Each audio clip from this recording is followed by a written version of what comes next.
This is actually written before the present happy times, but I think there are always happy times. And this was it seemed important to do when I started scratching away at this prose poem, to try and get inside the mind of those who are so much different than me. I won't speak for yourselves. So there is an irony throughout this poem. I need to say anything else other than those that were in the workshop earlier. Yes, here's the poem with that great four-letter word. The poem's titled Fuck. Fuck. He is deaf from the whining scream of the chainsaw and is sweating under a thinning November sun. There must have been some way to avoid this hellhole in the Middle East. When he had seen the pictures on the screen last night, something had knotted in his belly. But here, at least, this morning, the work felt good. The bright interior heart of the tree exposed like this. Fuck politics. There were wormholes. Some people liked them in their furniture. Antique. He was 59 years old, and lately it felt old. Antique. Christ, what he wouldn't give for a beer and a chance to get laid by that girl at Tommy's. She was a bright thing. He'd vote the bastards out of office if any other bastards would do any better. The White House down below had rung the cops once about his chainsawing on Sunday. Fuck the neighbors and their Sunday. Fuck the neighbors and their lament about the old elm. Fuck everyone.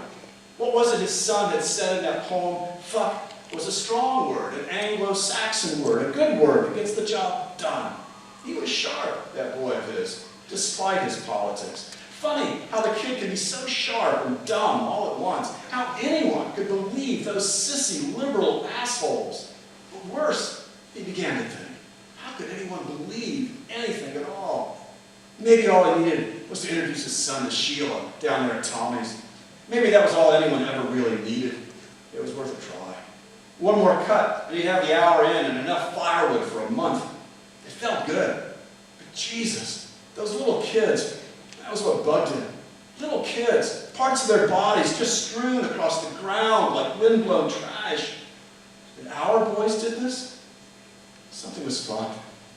Big time.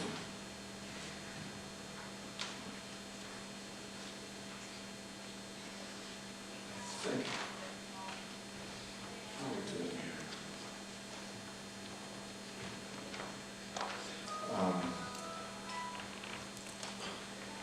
It's an impossible thing to do,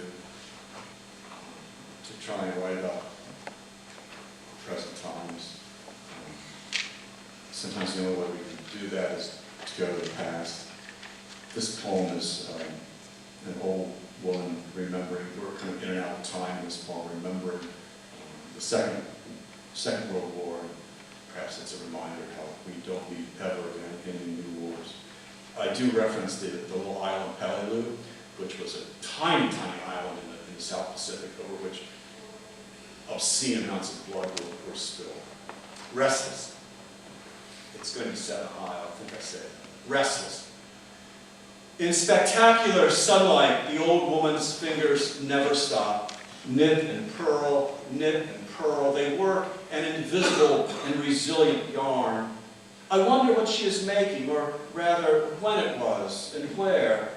Perhaps it was that elm-shaded porch in Apple Valley during the war, where letters were read and hours spent matching headlines, foreign names to that atlas next to the Bible in which already 2 new death dates were recorded that year. Brother Oliver, 36, son Richard, 19, Oliver in the North Atlantic, Richard on an island in the Pacific, Peleliu, less than a fraction the size of her small county in rural Ohio.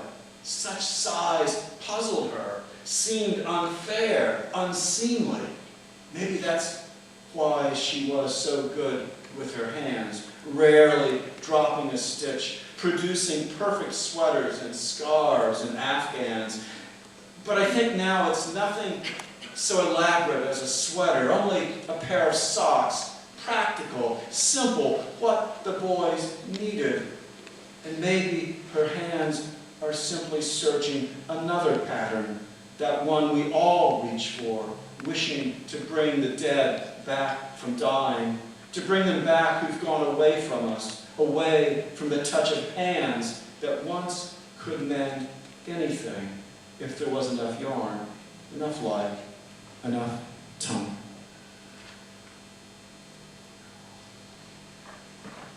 And this poem, too new, and so it's dangerous to read it, but a poem for a Aleppo. As if across the swift scrolling headlines the war stumbles, its horror, its piss, its bones and flaps of sinew, then disappears into words of other places where there's weather.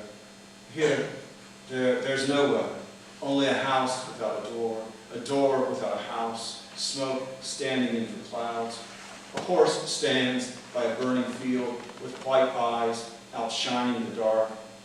Slowly now, a mother stands. Slowly now, she threads her screen of children washed in blood into the still night of nameless ruin. Do not look away or cheat them of their witness. You have no part here except to reach toward as if. Let me close with two poems then, if I'm lucky enough to find them. This is the last poem in the new book from Western University Press. It's called With No Questions.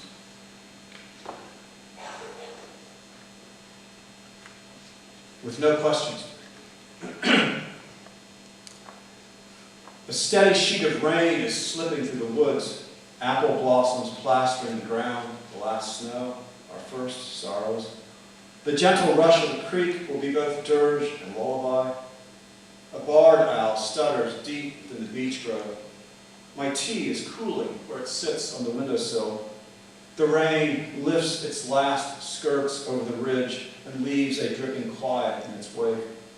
Suddenly, a tableau of 4 deer within the settling fog. My dog barks now, belatedly, once, twice, to let me know they're there. None of us very excited, though the beauty of it, of them, still slows the reach of my hand for that solitary cup. Meadow grass is dangling from one of their mouths, a damp green bouquet.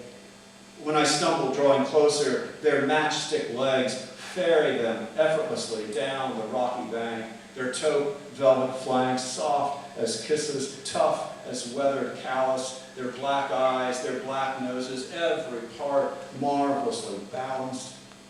They've stopped now, inside some pocket of quiet below me. We are all listening, each to the other, waiting for the next move in the universe. And just here becomes the only place I know where time surrenders to itself and reverses what I think I know. My tea is cold, the dog asleep, the rain gone. And somewhere the owl is sliding the silence into the hidden trees of a deeper night with no questions about philosophy, with no questions at all.